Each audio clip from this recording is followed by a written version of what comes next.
I liked the messaging behind it and telling a story about schizophrenia and mental health issues in our youth. And I thought that that type of subject matter was really important. And I also really connected to my character, and I thought that she was relatable for a lot of young women, and I moreover related to her. Um, so that excited me. So much of um, what teenagers and the youth go through is so much of what adults go through, and we think that it's so different and they're in a different universe, but they're not. Especially now, they're so complex and so mature for their age, and seeing the world and experiencing it in a real time like most adults are, especially right now. And so I think that there's a lot of universal themes that just probably uh, kind of expand as you get older, but they're all there already.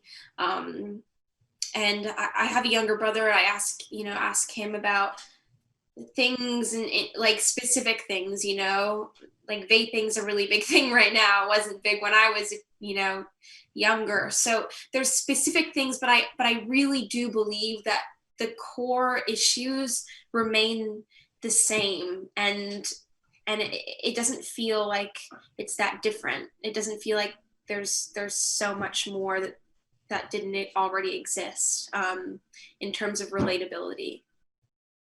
We did the scenes first, just Charlie and I, and then they would come in after. So I had, many takes where I was able to just kind of do it the way with him and see what that was like without the hallucinations. And then when they came in, it felt like I already had my footing to some degree, and that I could focus a little bit more and be more present and not as distracted. That being said, all of the hallucinations are really funny actors and friends of mine, and so there were moments in that we would freak out and laugh and be crazy, but not as much as I think it would have been had the order been switched. I hope that they can see their story mirrored on screen and that it's affirmative in some capacity. um, I think that there's a lot of people that deal with this, and it hasn't been seen necessarily prior, and so I just hope that people can relate in some way, and if not, that they can learn something about schizophrenia and mental illness.